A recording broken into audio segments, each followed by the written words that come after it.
Okay. 5. Yes. Okay. Like it's working.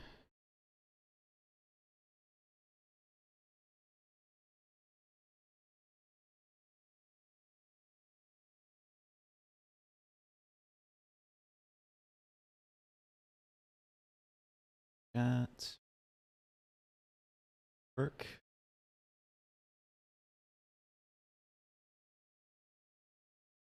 Audio real quick.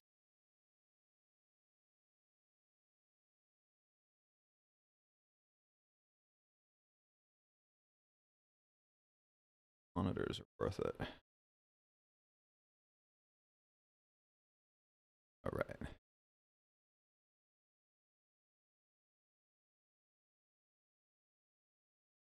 Seems to be good. Hey. Yes. Okay. So that worked too. Good, good, good, good, good.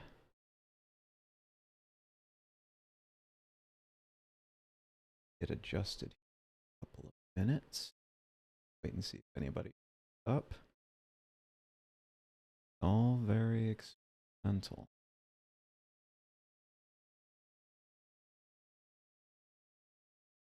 I can try the thing.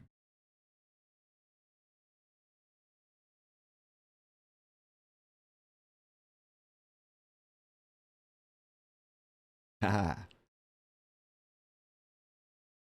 I don't know what that means.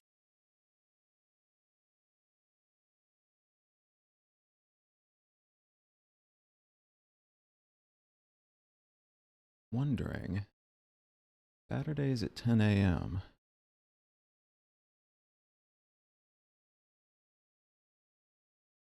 I'm in the process of trying to figure out when is the best time to do these. And Sunday seemed to work okay. Sunday in the afternoon. And it seems like weekend mornings might work, especially at around this time, because I believe this would be more convenient for folks who are not in the US Midwest. This should translate over to the old country, over to Europe, and maybe parts of Asia as well. But it's really hard for me to get a sense of that. I think I'm going to need to do more research because there's a very good chance that, well, I mean, there's an absolute 100% chance that no matter when I do these things, it will be wildly inconvenient for some people and potentially somewhat more convenient for other people. And then in some cases, very, very inconvenient for me. I could probably do a stream at like 3 a.m. my time, and that might be really great for a few people. Not so great for my sleep schedule.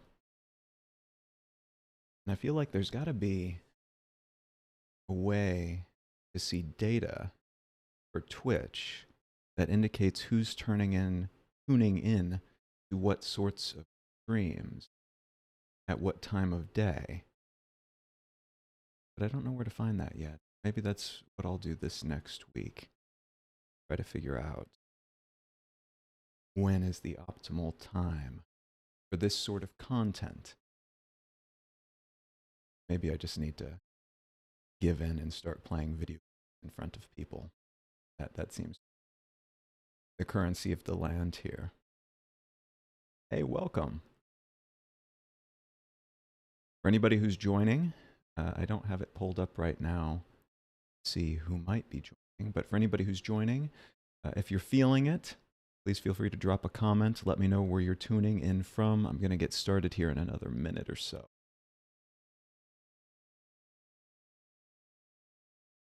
Hey, how's it going? Luminous Bison.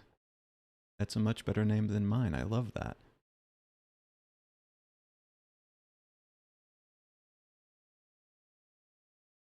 Howdy, howdy. Welcome. If you have a second, let me know where you're tuning in from. Curious, I'm collecting data on this. I'm trying to figure out what time of day I should do these things to make it most accessible to most people who might be interested. Because it is cool to have people live, even though I know that these things are recorded and people can watch them later, whenever. If you have any information or preferences, let me know. And also, too, since this is a Q&A, please let me know if you have any questions about whatever. I've got a bunch that were tallied from Instagram earlier this morning. I'll be going through those. But I will try to prioritize questions asked here in real time as a thanks for you showing up. All that said, I think I'll probably go ahead and get started here.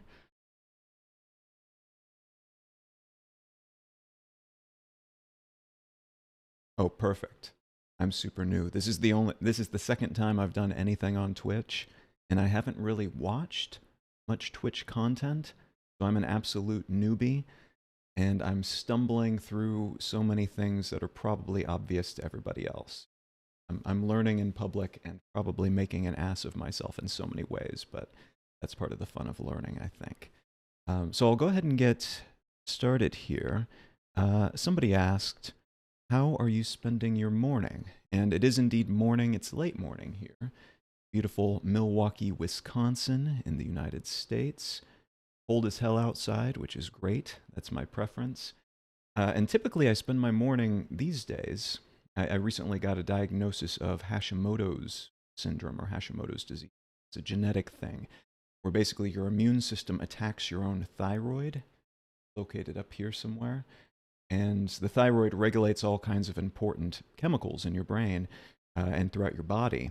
So it can really get messed up if it's being attacked and not operating at peak efficiency. So I have to take a drug each morning, a little pill called Levothyroxine. And you have to take it on an empty stomach and then not ingest anything else for like half an hour to a couple of hours after that. So I have a little routine that I've developed so that I don't feel that craving to go get a coffee immediately, where I wake up and take the Levo, and then I do a little workout routine to kind of get the blood pumping and to turn my brain on. And that gives me almost exactly the right amount of time so that then after that I can start making my coffee, I can check my email, I can get cracking on the rest of my day. I'm going to experiment, I think, not this next week, but the week after that, with doing morning Twitch sessions. And I'm not exactly sure when I'm going to do it. I thought late morning might be a good idea, but now that I think about that, late morning here in the Midwest might not be optimal in terms of other places around the world.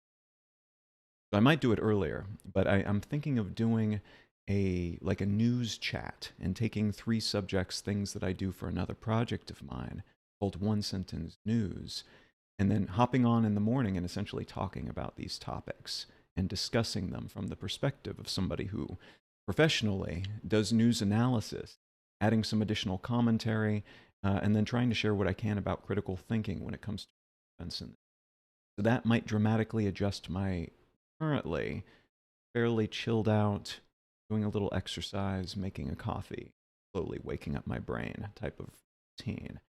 I typically wake up at about 5 a.m. anyway, just naturally. So either way, I'll be awake. The idea of having to put on pants, take a shower, make myself presentable for a camera, though, that's a little bit intimidating, so we'll see about that. Currently, though, my morning routine is pretty chilled out, and it involves a pill, a workout, and a coffee. Another question, and this is one that I receive actually fairly frequently, different permutations of this question at least. I want to travel more soon, but I don't know where to start. How do you figure out the best way to travel for you, and how can I get started without going into debt? The framing of this question, I think, speaks volumes about the way that we think about travel. In a lot of cases, I think for a lot of us at least, the perception of travel, and this was absolutely the case for me before I started traveling full time, is that it's expensive, and it must be expensive because you need to get a travel package, you need to go do X, Y, and Z tourist attractions, you need to go at a certain time of year, and consequently, the idea of traveling without having tons of money seems like a non-starter. It seems incredibly inaccessible to anybody who's not independently wealthy. And certain types of travel absolutely are that. If you're looking to go luxury yacht racing in the Caribbean or something, that probably will cost a pretty penny, and you might want to save up a bit before doing that, and you might not be able to do it very frequently. But for most of us, and for the things that we want to get out of travel, it's a little bit more accessible than that, so long as you focus on the things that are actually important to you. And important to that process of figuring out what's important is taking a step back and looking at your desire to travel from an arm's length distance and saying, well, where does this come from? What is catalyzing this desire? Why do I want to travel so badly? What do I hope to achieve? And once you have a sense of where that's coming from, the origins of that desire, then you have a better sense of where to spend your money. If all you really want is to take Instagram photos in front of famous landmarks, that will tell you where to go and where to stay and where to spend your money. You maybe don't need to have the fancy dinner because all you want to do is go stand in front of the Eiffel Tower or the Grand Canyon, and that's fine. Whereas if you're hoping to meet locals, or if you're hoping to eat all the foods in these different places, that will also inform where you spend your money. Also useful is then getting asymmetric with it. Basically looking at how people typically spend and travel to these different locations. When is high season in terms of travel for the places that you want to go? And when is low season? And then trying to decide, well, if my real ambition is to go check out the art or the sculptures in this particular location, is there a way to attain that end result without being funneled into the typical tourism path? And by doing so, typically you can avoid a whole lot of the additional costs that are tacked on as part of that tourism path. I mean, almost always, too, if you can do what the locals do rather than going to a place that's comfortable and optimized for tourists, can you go just where other people go to eat your lunch? Is that something that is attainable and acceptable to you? If so, typically you can save a whole lot of money. You'll also see more, and you'll stand a much better chance, at least. It's not guaranteed, but you'll stand a better chance of meeting people who live there, whose relationship with you is not predicated on the exchange of money. You can meet some really wonderful people who work in the tourism industry or who are paid to give you a tour around some landmark, to show you the sights, to show you different restaurants. But usually those relationships will be predicated on the exchange of money, at least to some degree. Whereas if you can avoid that tourist track, avoid being funneled into that crowd, you stand a better chance of just meeting a random person. And you can maybe ask some advice, but then hopefully there'll be an exchange of value of you sharing something of yourself, something of your experiences and knowledge, some of your know-how, helping them out in some way, and them doing the same in return. And then you can build an actual relationship and find out things that are not necessarily part of the brochure. For me, at least, and for my priorities, I tend to prefer that outcome. But even if you're looking for different things, if your ambitions are different from mine, and you'd like to see different things or experience different things, if you want to take those Instagram photos, you can still do it in an inexpensive way if you can dodge around some of those pre-planned, bundled services that are typically part of the tourism industry, any place you might go. In terms of figuring out what you actually want, though, and this is not something that everybody's going to just know. Most of us won't, actually. You probably won't have a practiced sense of what's important to you when you're traveling until you've done some traveling. And so my best recommendation for that would be just to travel any opportunity you get and to start small. Like, start really small. Start by driving or taking the train to the next town over and treating it as if it's some foreign destination that you want to see. Try to figure out what there is to see and do there. Ask the locals what they prefer to do. Like, train yourself, practice these skills. And one, you'll probably find some very interesting things that you didn't know existed so close to home. And you'll hone your ability to find the interesting anywhere you go, even if it's not an obvious source of interesting things. But you'll also then over time figure out, well, I thought I would enjoy the museums, but in reality they were fine.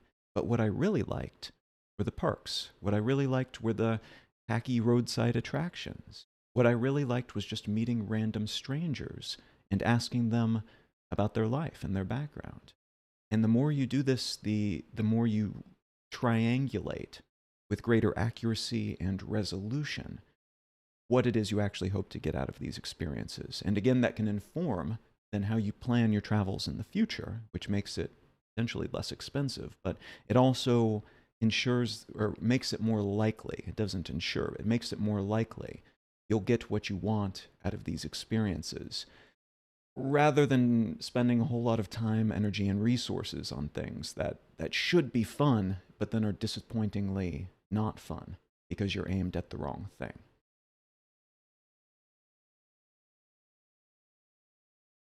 Let's see.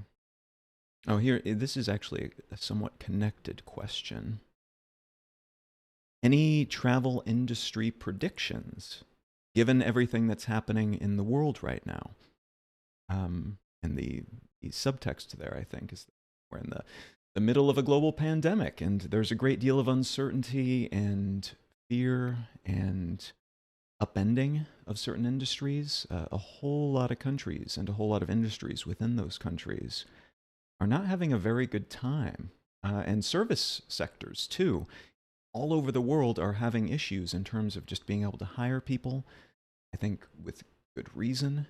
Working in the service industry, especially one where you interface with other human beings right now, it's not necessarily the safest thing in the world, depending on where you're at, and you're not necessarily getting compensated at the same level that you might in some other industries where the pay is just skyrocketing. So it's a very unusual time.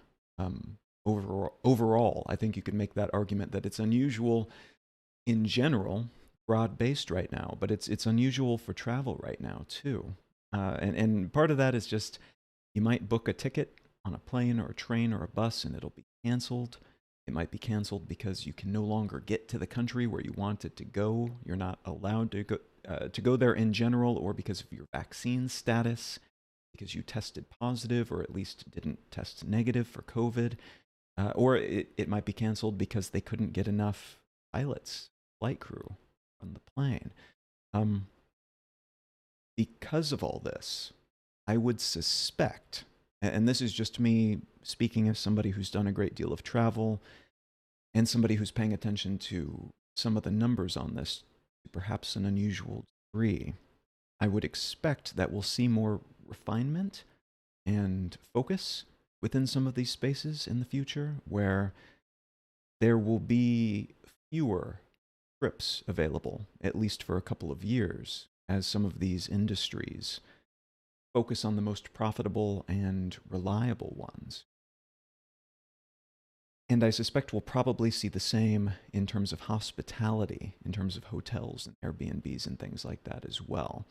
I mean, it could actually flip in the exact opposite direction, where if things go very well, and there's a chance that they might, based on the data that we've seen recently, that Omicron, where it provides some immunity to people, even if you get just what amounts to a cold, you still then have some immunity to both Omicron and other variants of the disease.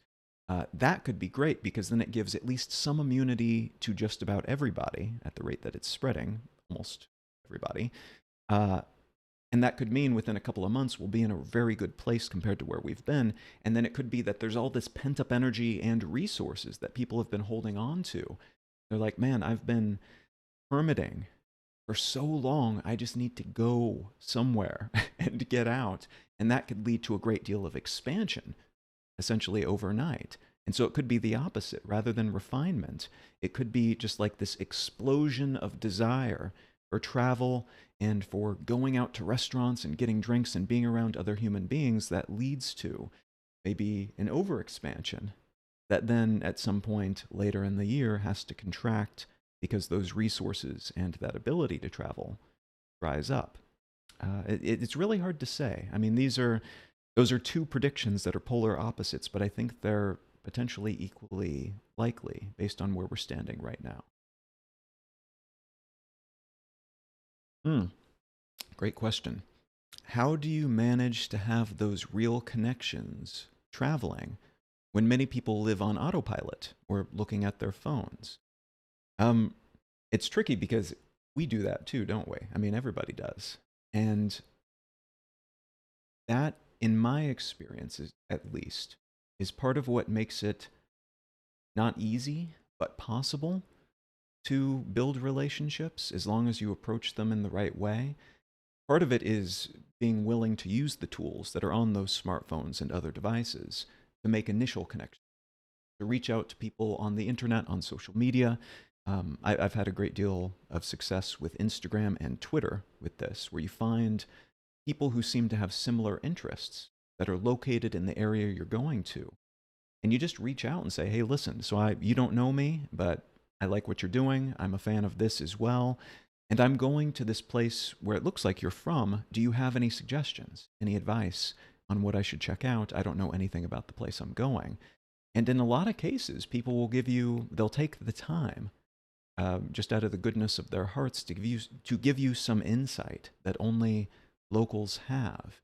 And that's wonderful when that happens. And then in some fewer cases, maybe, I don't know, 5% of the time, that person will say, oh yeah, let's meet up. That's cool that we both enjoy this board game, or we're both involved in this industry. We're both fans of this cinematic universe. Let's get together. Let's have a coffee, and then I'll tell you in person. And it's even better when that happens, because then suddenly you have that in-person connection, somebody to actually meet up with. And I find that people tend to be very generous of themselves in those circumstances. I think the way that most of us would be, if I was connecting with somebody coming to visit here in Milwaukee, even though I'm no expert on Milwaukee, I would love to tell them what I could, and help them get to where they need to be if I'm able to do so.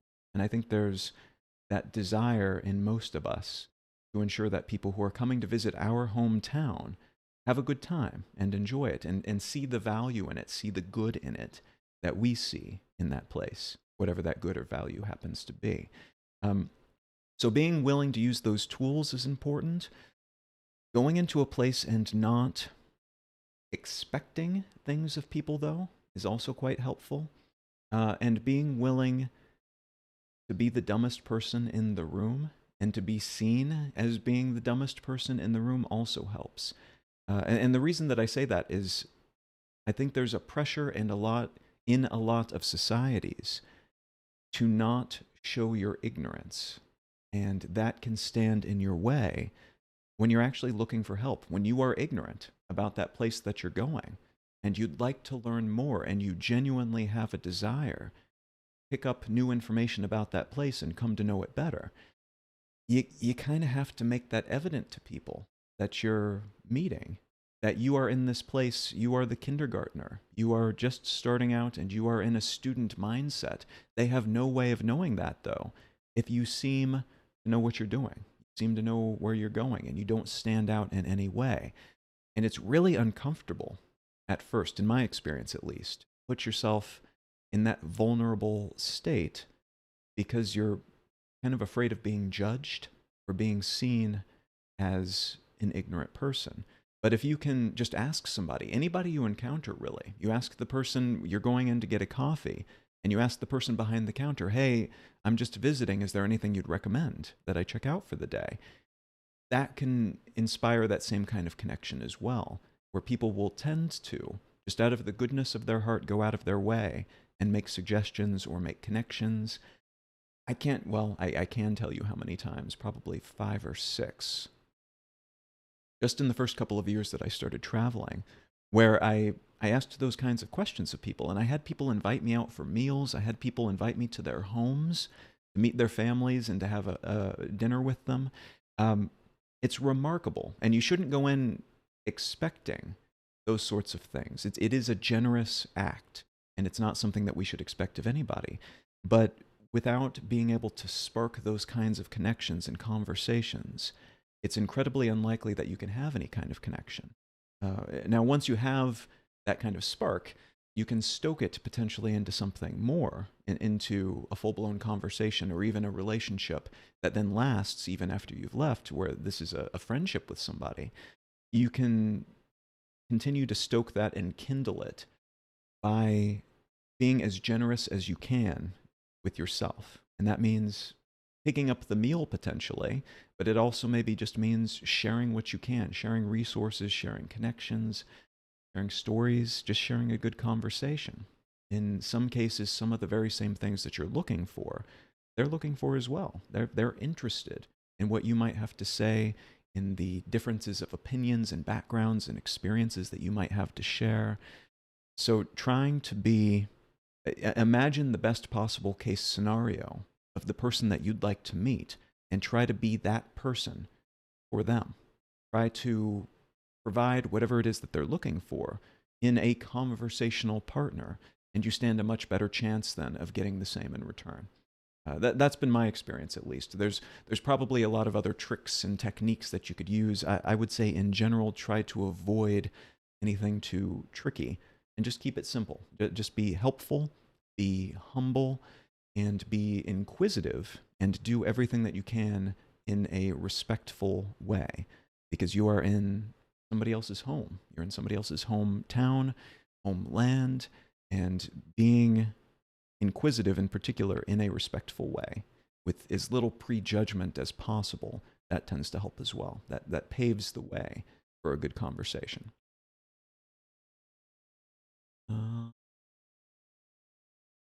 Let's see here. Other questions from Instagram. And do please feel free to ask other questions, which, if anything comes to mind. Also letting me know where you're at, where you're tuning in from, or maybe something like your age. That's also helpful data for me. It's interesting to see who it is that I'm communicating with here live on this stream. Question from Instagram. Are you going to bring back your product recommendations? I miss them. Anything that you're loving right now that you'd recommend? The context here is that I used to have a page on my website where I made recommendations of different products that I enjoyed. And I do still have things that I recommend to people one-on-one, or if somebody writes me and says, hey, what software do you use? What hardware do you use for this, this, and this? I'll genuinely, or I will generally be genuinely enthused about certain things that I have. I tend to do a decent amount of research before I acquire anything like that, and I try out a bunch of things before I settle on one tool for any given purpose.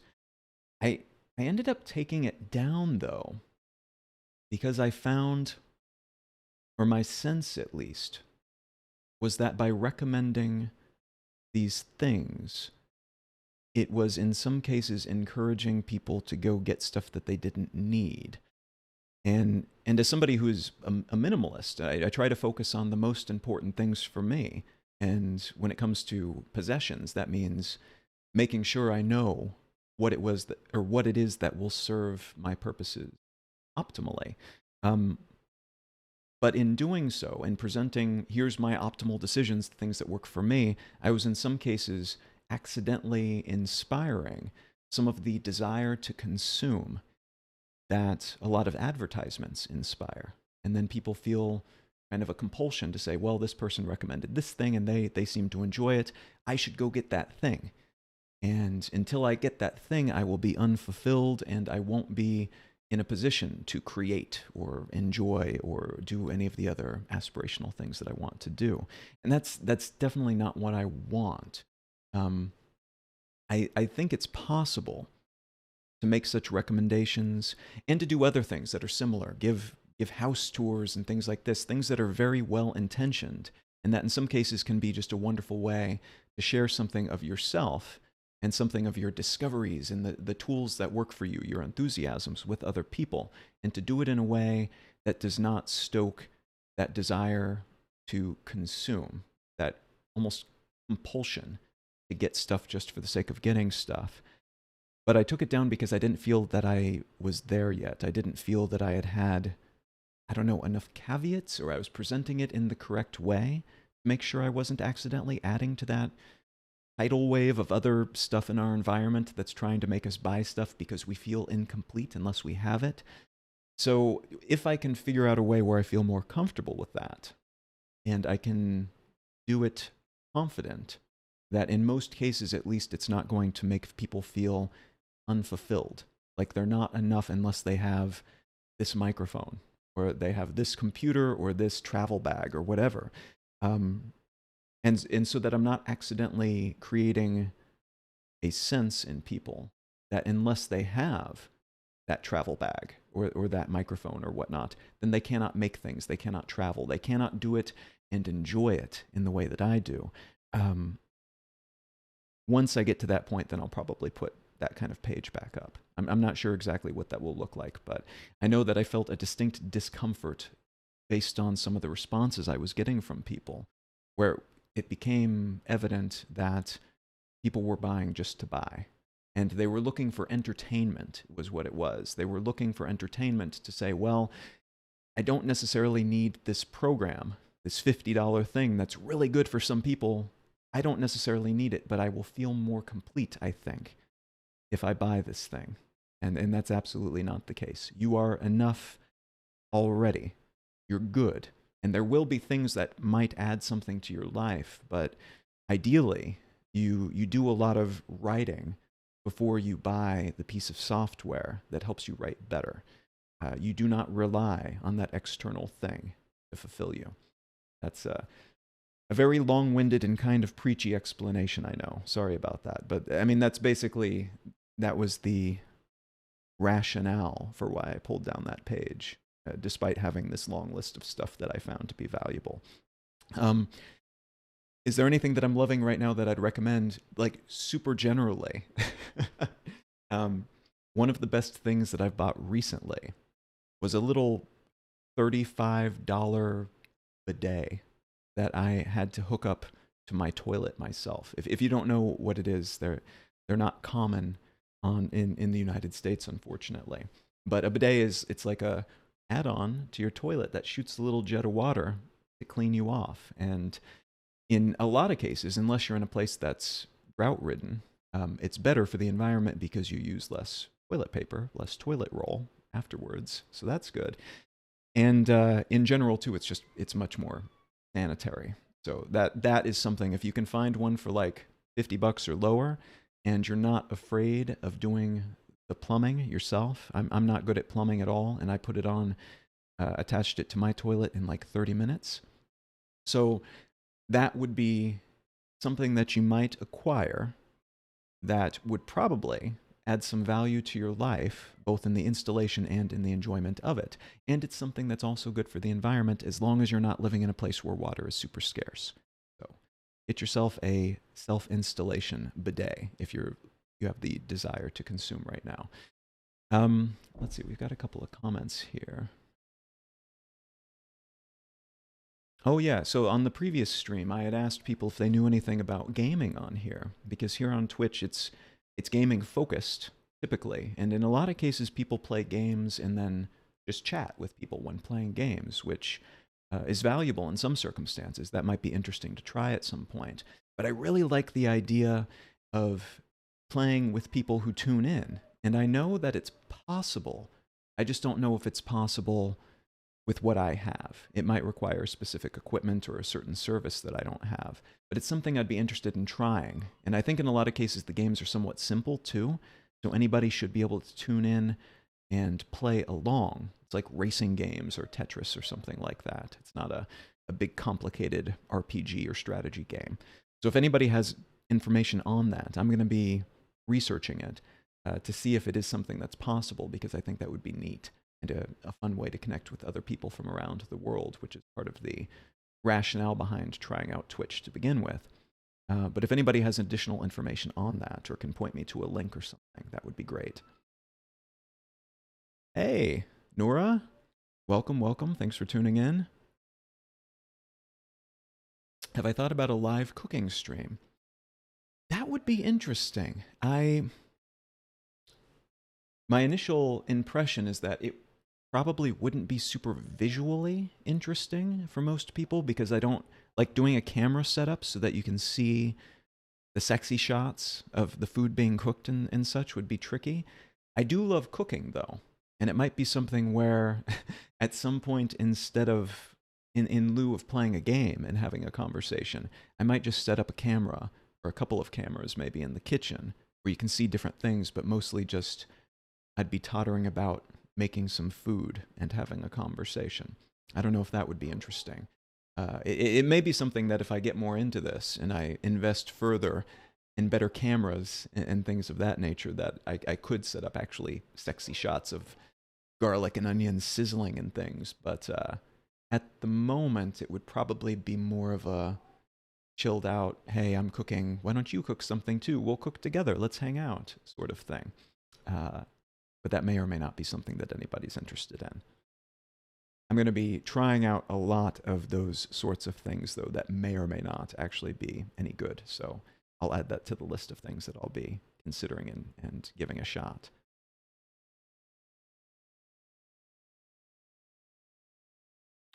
Let's see here. So again, if you're in the chat, thanks for sharing Luminous Bison from England, 23. Lovely. Which part of England, if you don't mind me asking? But everybody else too, if you're in the chat, please feel free to just share where you're tuning in from and your age, if you care to. That gives me a little bit of data about who's joining in, but it's also kind of fun just to see which demographics tune in at different times and who I'm talking to. I'm in Milwaukee, Wisconsin. I'm 36, and it's mid-morning here right now. It's, 10:37. Oh, just outside London. Lovely. I lived there for a spell in London, but the areas just outside too tend to be really beautiful. Let's see. Oh, speaking of cooking, somebody asked on Instagram, do you post your bread recipes anywhere? And for context for that, I do a lot of cooking in general. I love cooking. I actually, basically, unless I'm socializing, I cook everything that I eat, which is just fun in terms of the practice. I find it to be very meditative to cook in general. But I also like it because I can adjust what I eat and figure out when I feel better eating different things. It's typically less expensive too, and you can eat better food once you get really into it. But I find it to be very interesting and enjoyable, the process of cooking. But I also do baking. And maybe 5-6 years ago, started baking bread. And in particular, really simple bread, just 4-ingredient bread, where you just have flour and yeast and salt and water and time, really. You take a whole lot of time. Usually it's an all day or most of the day sort of process. But it's really lovely and also quite meditative to go through this process and have it kind of serve as the core of your day. I feel a lot more productive, actually, strangely, when I have this additional collection of tasks where it starts in the morning and I mix everything together and weigh it and let it sit and then mix it again and weigh it and then fold it and bend it and do all the things that you have to do to give it the right tension and the right connections to build the gluten in it, basically, so that it holds together. It's really lovely, and it's a beautiful process.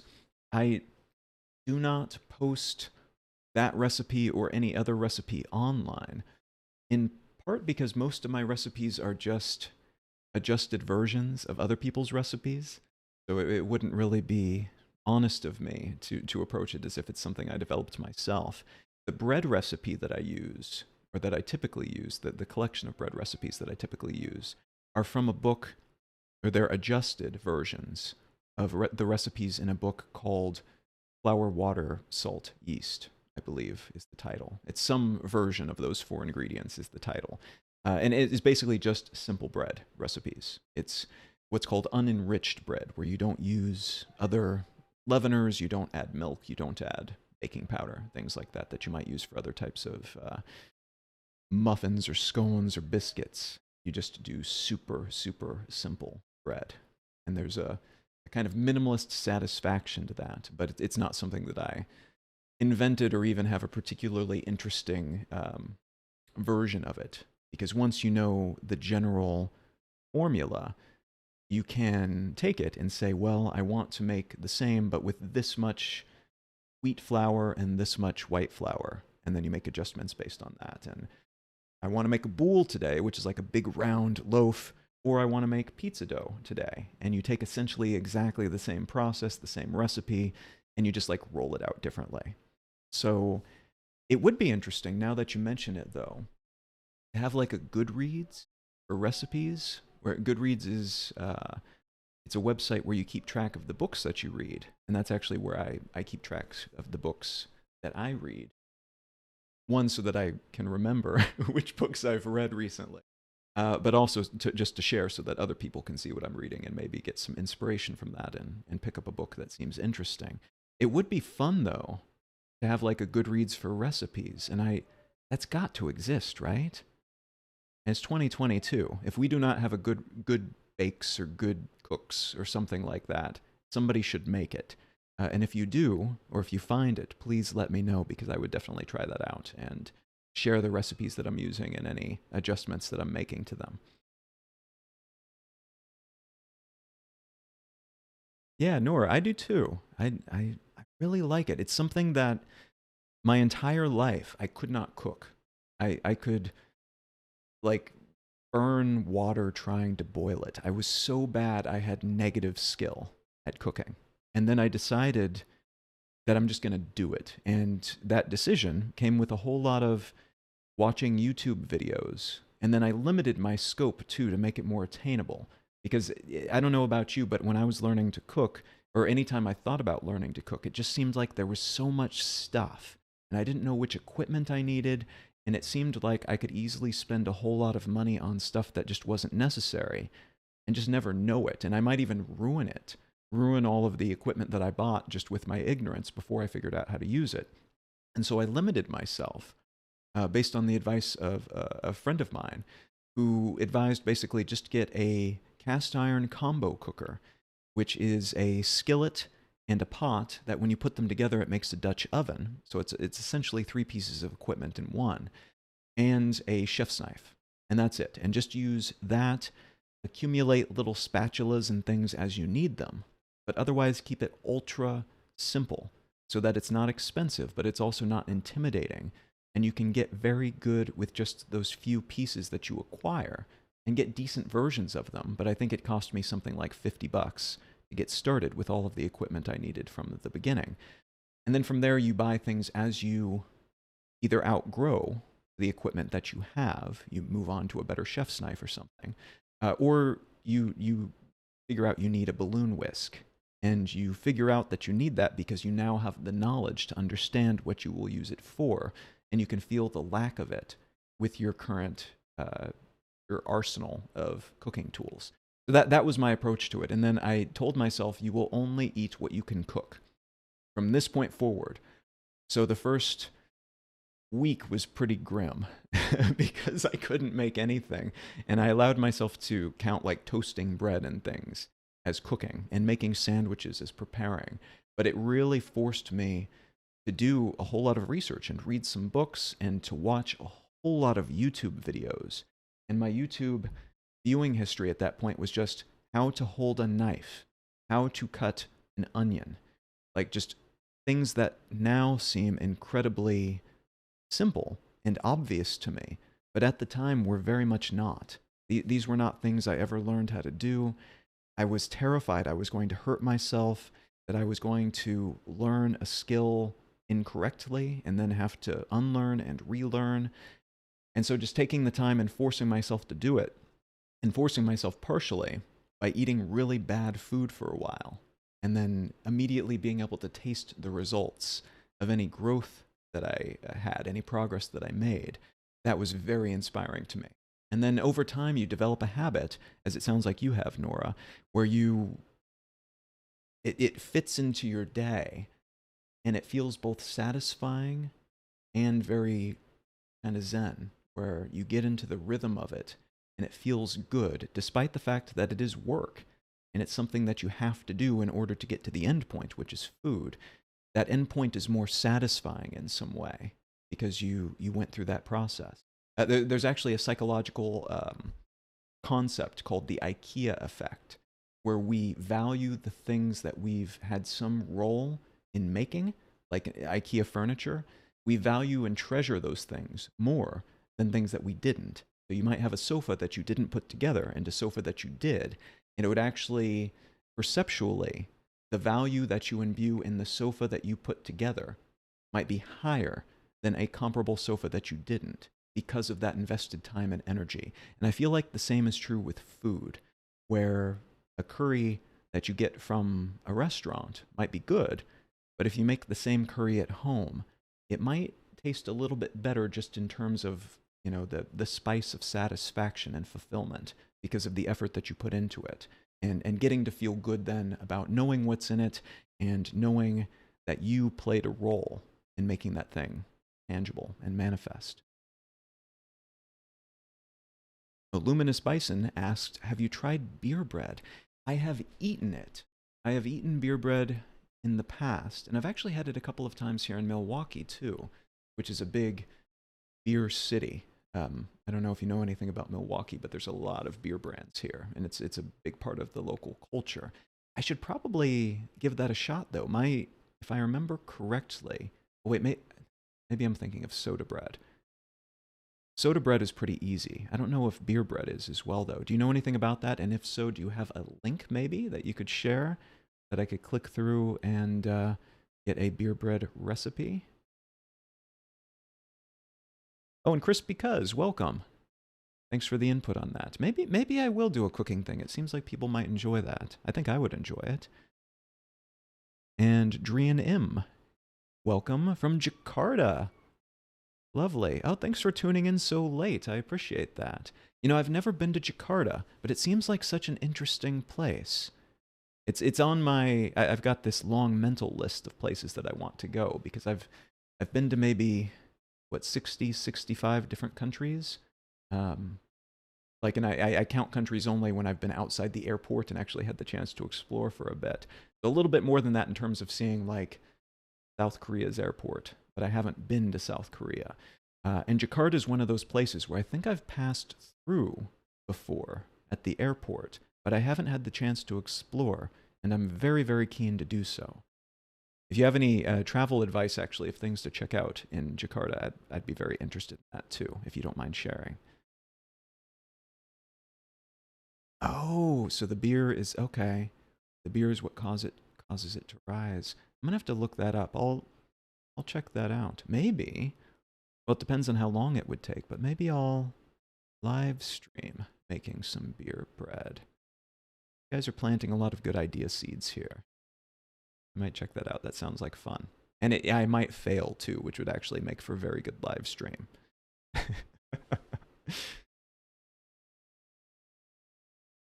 Let's see here. Now, again, for anybody who's just joined, if you don't mind dropping a quick comment about where you're tuning in from, maybe your age, anything else that you want to drop in too. I like knowing who's on the other side of these things because I can see myself and I can see the chat, and otherwise I have no idea who's out there. So it's a whole lot of fun to feel the international connection with other people around the world when I do this sort of thing. For me, this is partially a replacement or a way of subbing something in for doing talks in person, which is something I typically do as part of my living, but I can't do right now for a variety of probably obvious reasons. So having that connection, even if it's just through chat, means a lot. It also gives me a sense of who's tuning in where, so then I can maybe adjust times to suit people in the future, make sure that we can all connect better in the future. Whether I'm doing another Q&A or playing a game or cooking some beer bread. Let's see here. Got another dozen or so questions. Let me choose a couple good ones. Albuquerque. Lovely. Best Mexican food. of any place I've ever been. Albuquerque, New Mexico. I I will fight to the death with that assessment. I absolutely love it. And having lived in LA too, I know people out there are not a big fan of thinking that New Mexico might have better Mexican food, but just the chili culture. Always order Christmas, got to get the red and the green chilies. I'm not going to choose a side, but I love the food in Albuquerque, and I always stop through there to get as much food as possible anytime I'm passing through the desert states. Exactly, exactly. It is the only place to get Mexican food. I mean, Mexico's pretty good too. But Mexico is another place that I haven't had the chance to explore as much as I would like. I've passed through, but I really want to go visit some of these places. I have several friends who have lived in Oaxaca in particular, and they tell me that the food culture there is just astounding. So I cannot compare like legit in Mexico Mexican food to New Mexican food quite yet, but my favorite in the United States at least, New Mexico. Uh, this is a good question. How do you describe what you do for a living these days? I I have a lot of trouble with that actually because I do so many seemingly disconnected but in my mind quite connected things. I still write books for a living and make part of my income from the royalties of books that I've written in the past. I have a podcast. I've what, three, four? Did that happen? Four podcasts now. My main one, Let's Know Things. I earn money through Patreon, and I also have an ad that's on there right now that I make some money from that. Some of my other podcasts, I also have benefits for subscribers, like on Substack, where you can get additional content each week. If you pay, I think it's what, $3 or $5 a month, you get like double the episodes basically on brain lenses. I make money through Understandery, which is like the umbrella company that I have over all my stuff, and people who become members then get like the premium tier everything for all of my projects. So I have some subscribers on that. Typically, I do give talks in person where like at universities and conferences and then sometimes going on tour. I either get paid by the people hosting the event or the university, or I sell tickets. In some cases too, instead of doing tickets, I'll just do donations. And sometimes that's more lucrative, but also then more interesting because then people can show up even if they can't afford a ticket. I philosophically like that model quite a bit better. What else do I feel like there's other things? Those are the main things right now, I think. I'm trying to build out this online live streaming thing too. It's not something I make any money off of, right? But I think it could be interesting, either in terms of giving talks or having additional benefits for people who show up. I really don't have any idea how that would work monetarily, and I'm perfectly happy to keep it just a free thing as long as possible, especially as I'm experimenting and trying to get ideas from everybody else, because a lot of the stuff that I see in terms of monetization on Twitch right now don't seem super relevant to the type of stuff that I want to do. My mind might change on that, and that might then allow me to spend more time doing this sort of thing, which is typically when I introduce monetization, it's so I can do more, better stuff within a given sphere of something that I've already tried out. But we're probably a ways off on that. I've got a lot of learning left to do in this sphere first, because before it becomes part of my actual career trajectory. But as a consequence of all that, doing different sorts of books, writing fiction and nonfiction, doing news analysis work, doing work where I write essays on different topics, doing a bunch of different audio work. It's kind of all over the map. And when people ask what I do, then I typically take one of those things and just say, oh, I'm an author, or I'm a writer, or I make podcasts, depending on the circumstances, depending on what's most relevant for that particular scope. Otherwise, it's this great big thing where I'm just rambling off a bunch of seemingly disconnected things like I just did. And people are like, oh, okay, yeah, didn't really need all of that. Just kind of wanted a job title, buddy. Let's see. Getting to the end of an hour here, so I'll probably do another. If you have any questions, please feel free to ask them in the comments section. I'll answer a couple more questions here, but I will prioritize those that were asked here live. Here's a couple of easy ones. Are you seeing anyone, and do you want kids? No, not at the moment. I've dated a little bit here in Milwaukee, but I've been here only during the pandemic, so it's sometimes imprudent to be going out on a lot of dates. Sometimes it's more accessible than others, like when you can, meet for a coffee outside or something. I think it's freezing outside or close to freezing at the moment, though, so doing outside events like that or not is possible, so I haven't been dating a whole lot recently. And do I want kids? I do not. I mean, who knows? My mind has changed on other things in the past, but I'm fairly certain I don't want kids. I do have a brand new niece and a brand new nephew, though.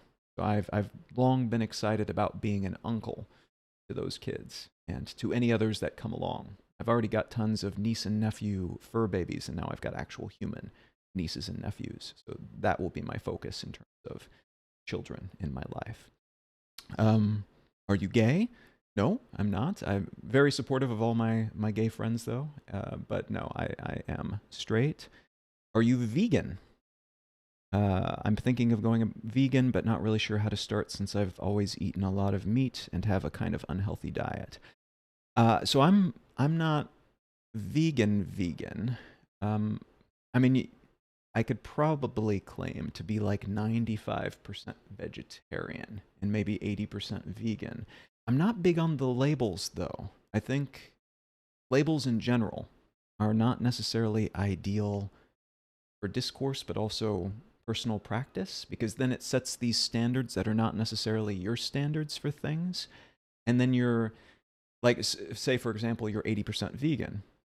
That means you're kind of a bad vegan, as opposed to being somebody who's very intentional about what they eat in general.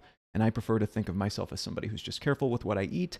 I tend to feel better, just health-wise, when I eat certain things and don't eat other things. And I tend to be very intentional with what I eat because I cook most of what I eat. But at the same time, especially when I'm traveling, but also when I'm just socializing, I have a policy about doing what the locals do or doing what everybody else is doing and not making things difficult, because I don't think deviating from my normal way of doing things periodically in a way that won't substantially affect my health or affect the economy and what's produced, I don't think there's anything wrong with that. I think it's a more prudent way to live so that you can then do what you want to do most of the time and create habits around things that make you feel better and that maybe then alter things in the world ever so slightly because you're doing those things habitually and then periodically deviating from that.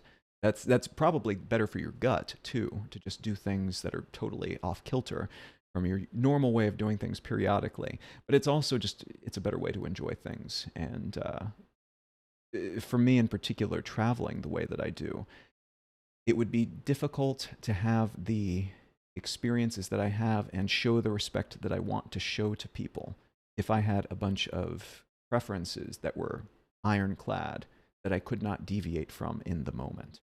I'm thinking in particular when I was living in the Philippines, it's a whole lot of meat, and I don't typically eat much meat, but when you're in a place, especially when I was living in Mayuyao, which is this beautiful agrarian mountain town where it's all just rice terraces and there's no restaurants or businesses of any kind, it's just homes and people harvesting rice and getting little shrimp from the rice terraces.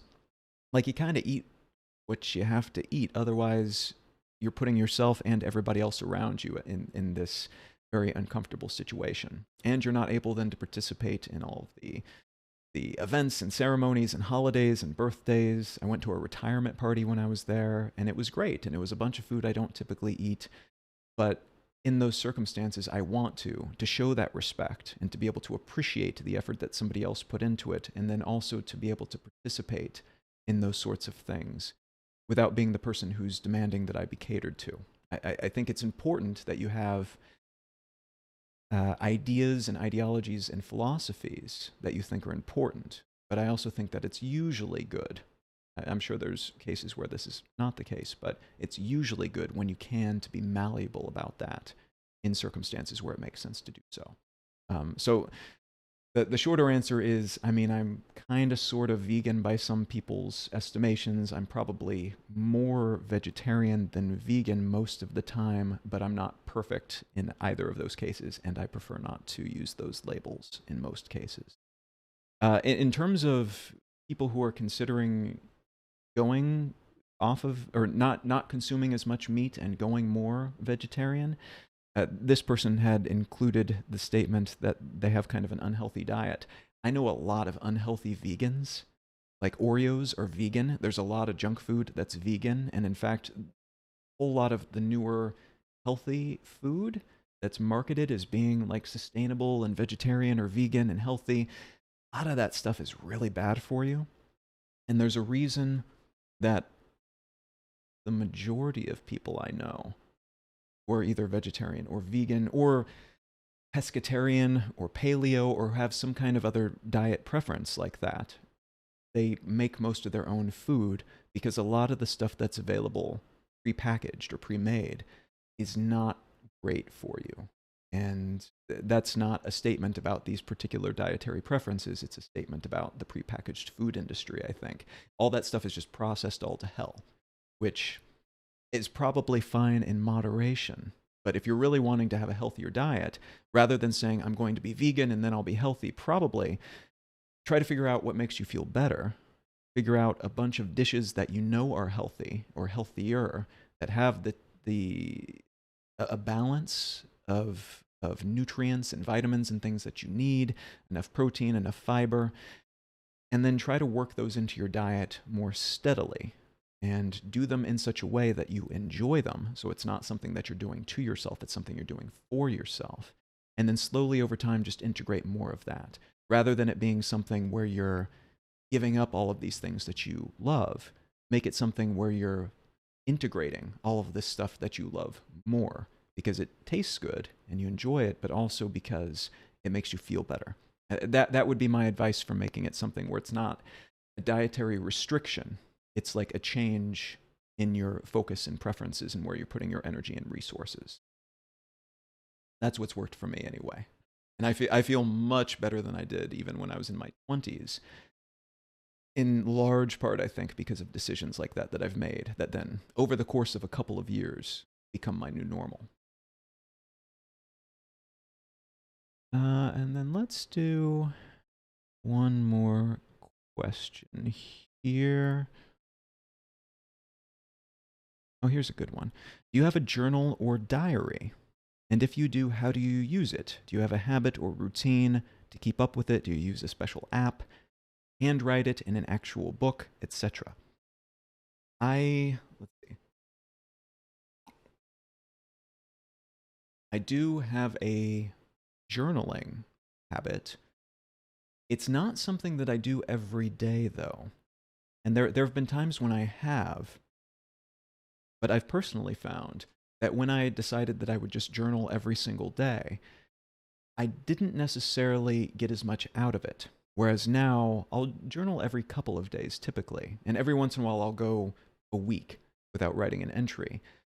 But generally, what I do instead is I journal more intentionally, where when I feel I have something to say or something to note or something I want to put down in writing for my future self, then I'll write it there. I'll keep tabs of things, important events, maybe things happening in the world that I want to keep track of, health things that I want to keep track of so I can go back and visit it later to see when I started to feel sniffly, so then I can keep track of, if I had a cold or something else, or if it's just allergies, that sort of thing. There have been periods where I've been more consistent and assiduous with it, but those periods have also typically been periods of greater stress or anxiety, and I've decided to do it. And then I could actually then look back and say, oh, I was journaling every single day, and I can read the posts, and then I can see, well, at this point, then I started skipping days again. And I can see that I probably was starting to feel a little bit more moderated and less stressed out, both because of what I was writing, but then also because I didn't feel that need to keep as close, to keep super specific tabs on everything that I was feeling and experiencing. So that's the utility of it for me today. At different points in my life, when I was on tour and I was full-timing in this motorhome that I fixed up around North America for a while, I was writing down everything every single day, in part because I intended to write something about it, maybe in book form, maybe just essays or stories at some point. But also because everything was unusual and unique and strange, and I wanted to keep track of the feelings that I was having and the senses that I was having of all of this novelty before it became normal. To be able to recognize or revisit who I was when I was still a neophyte with all of this stuff. That then in the future, once it became more normal, I could revisit that and say, oh, here's the growth that you've seen. Or to be able to then communicate that to other people. Like, here's X, Y, and Z. These things are familiar to me now. And then rather than sharing as an expert on something, it can often be useful or more useful to share how you were feeling when you first got started, and then maybe how you progressed into being more expert or familiar with something. So yeah, my habit's a little bit discombobulated, and right now I do it every couple of days, maybe once a week in some cases, because I think I'm in a pretty good place, and I'm also in a place where there's not a lot of unusual stuff happening. I'm waiting for mid-month, maybe late month, when I hope things will be a little bit better pandemic-wise, so I can get back into the world and start socializing a bit more. Take some trips that I've been holding off on, so that I would know things would actually be open, and it would be safer to do so without me accidentally becoming a pandemic spreader of some kind. But I allow it to ebb and flow. And I think having a loose sort of habit around these sorts of things make them more sustainable as well, because then you're not forcing yourself to do it when you don't necessarily need to, and it becomes something that you don't necessarily look forward to, but it's maybe a more consistently valuable thing. Whether it's something that's just good for you and your stress level to document stuff and to get things down on paper and to think through things in writing, or because it's something that then you're documenting important things for a future version of yourself to then come back to at some. In terms of the way that I actually do it practically, I've experimented and over the years have done all different versions of this. I've written it just in a basic text document. I've done it in paper journals. I've done it in like Google Docs, online cloud-based things. The version that I do right now, I use a piece of software called IA Writer. And I mostly do it because it stores everything on the cloud, but it also has a really pretty interface. Like, it looks nice. And I find with some types of writing, especially long form writing, but with journaling too, for some reason, I prefer to have things that look really nice on the screen. And I find that I more consistently do it and I put more time and effort into it when I have that. With other sorts of writing that I do, I use a program called Simplenote, which is open source and free. I think IA Writer costs maybe $10 or $20, but Simplenote is free, and it's essentially the same thing, it's just not as pretty. And I use that for other things like note-taking, writing out scripts for podcasts, that sort of thing.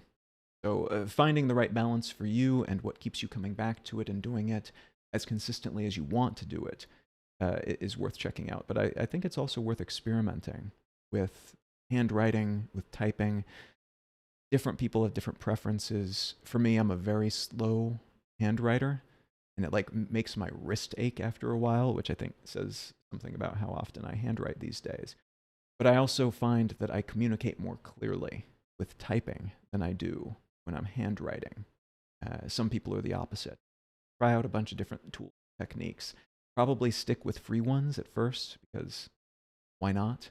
But then if you find something that is relatively inexpensive, like I did for IA Writer, and you find that works better, then maybe consider that as well, that investment. After the hour that I planned on doing, thank you very much to everybody who showed up. Thank you to anybody who's watching this recorded video in the future. I appreciate that. I'm going to continue doing these Q&A sessions, I think, at a regular cadence, just to hopefully get better at it, so I can get better at all of this too, like the stuff that's in the frame. I'm learning how all that software works. I'm learning about how Twitch works. I'm learning about live streaming in general. My lighting setup is still pretty tragic, but it's getting little by little a little better each time I do it. So I'm hoping to continue to improve that. But I'm also planning to try out different content, and it sounds like maybe doing some cooking and that kind of hangout might be fun. I'll see what I can think of for that, and if there's other people doing it in a way that might be accessible to me based on the technology and setup that I currently have available. And I'm also planning on doing one that orients around one of my projects, One Sentence News, where I summarize and contextualize very concisely 3 news items each day. And I think it would be interesting to use that as the center of conversation and then be available both to just add some additional commentary to that, some additional context that doesn't fit within the existing email and podcast framework that I have for it, but then also to ask any questions that people might have about these topics or about other things happening in the news each day. And if I do that, I would probably do it each weekday, and I'll probably do it maybe at the same time each weekday, just to keep it consistent.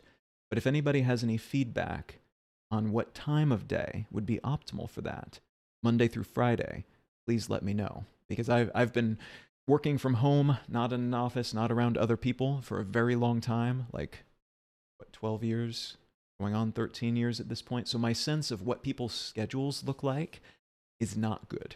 So if you have any insight on that based on where you are in the world, based on, what office jobs look like, that sort of thing, when people would actually look at this sort of thing, like maybe a half hour or an hour type of stream, please let me know about that as well, because I'll be experimenting that, not this next week, but probably the week after that, at which point maybe my lighting will look great. Thank you again for showing up. It was a pleasure speaking to you guys, and wherever you're at in the world, I hope you have a lovely day.